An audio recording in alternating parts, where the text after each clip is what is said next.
Apa itu mahkamah syariah?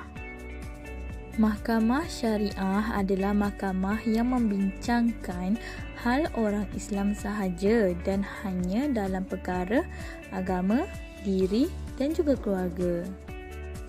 Kedudukan mahkamah syariah adalah seiring dengan mahkamah sivil, namun statusnya tidak sama. Mahkamah syariah telah diketuai oleh hakim syar'i. Hakim ini dilantik oleh sultan atau yang di-Pertuan Agong. Tempoh jawatan hakim adalah sehingga 65 tahun. Hakim ini boleh meletak jawatannya ataupun boleh dipecat. Bidang kuasa mahkamah syariah. Kes sivil. Pertama, pertunangan. Kedua, kesalahan matrimoni, iaitu perkahwinan, penceraian, rujuk, pembubaran perkahwinan, nusyus atau pemisahan kehakiman atau perkara yang berkaitan dengan suami isteri. Ketiga, hak terhadap anak, iaitu nafkah tanggungan, kesahtarafan dan hak penjagaan. Keempat, harta pusaka. Kes jenayah. Pertama, berjudi. Kedua, berkhalwat. Ketiga, jualan minuman keras. Keempat, tidak puasa. Kelima, tidak membayar zakat. Keenam, Seksyen 2 Akta Mahkamah Syariah Bidang Kuasa Jenayah 1965. Had hukuman ialah 3 tahun penjara atau denda RM5,000 atau 6 sebatan atau gabung mana-mana 2 hukuman. Struktur Mahkamah Syariah. Yang pertama, Mahkamah Rayuan Syariah. Yang kedua, Mahkamah Tinggi Syariah. Yang ketiga, Mahkamah Rendah Syariah. Yang pertama, Mahkamah Rayuan Syariah.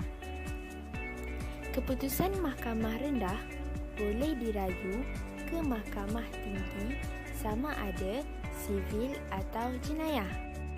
Mahkamah Rayuan mendengar dan memutuskan rayuan terhadap Mahkamah Tinggi Syariah sama ada dalam bidang kuasa asal atau rayuan. Dan terakhir, Mahkamah Rayuan terdiri daripada Hakim Mahkamah Syar'i dan seorang Hakim Mahkamah Tinggi Syariah. Bidang kuasa sivil, mengesah, membatal atau mengubah keputusan atau memerintahkan perbicaraan semula. Bidang kuasa jenayah, boleh membatalkan sabitan, mengetepikan, mengurangkan, mengesahkan atau menambah hukuman, menolak rayuan, memerintah perbicaraan semula, menyabitkan yang dituduh dan menjatuhkan hukuman mengikut undang-undang. Mahkamah Tinggi. Di bawah Seksyen 2 Akta Mahkamah Kehakiman 1964 memperuntukkan bahawa Mahkamah Tinggi adalah merujuk kepada Mahkamah Tinggi Malaya dan Mahkamah Tinggi Sabah dan Sarawak. Oleh itu, bidang kuasa Mahkamah Tinggi Malaya adalah secara koordinat dengan Mahkamah Tinggi Sabah dan Sarawak.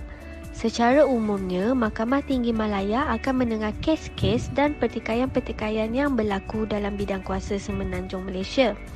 Manakala, Mahkamah Tinggi Sabah dan Sarawak akan mendengar kes-kes dan pertikaian-pertikaian yang berlaku dalam bidang kuasanya di Sabah dan Sarawak. Bidang kuasa tersebut ialah, yang pertama ialah bidang kuasa jenayah asal, mendengar kes jenayah melibatkan hukuman mati. Yang kedua, bidang kuasa sivil asal, mendengar dan memutuskan kesemua kes sivil melebihi bidang kuasa Mahkamah Seksyen dan Mahkamah Magistrate. Yang ketiga, bidang kuasa rayuan, mendengar rayuan jenayah dan sivil daripada Mahkamah Rendah Syariah. Bidang kuasa sivil. Mahkamah Rendah Syariah berhak mendengar dan memutuskan semua tindakan yang diberi kuasa mendengar dan memutuskan oleh Mahkamah Tinggi. Jumlah nilai yang dipertikaikan tidak melebihi RM5,000.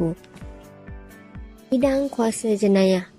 Berkuasa membicarakan kesalahan yang dilakukan oleh orang Islam. Hukuman maksima denda tidak melebihi RM2,000.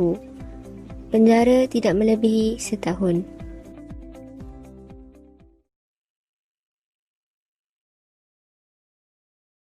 Secara perbezaannya, Mahkamah Syariah hanya akan mendengar kes-kes terletak di bawah bidang kuasanya yang terhad, manakala Mahkamah Sivil mempunyai bidang kuasa yang lebih luas.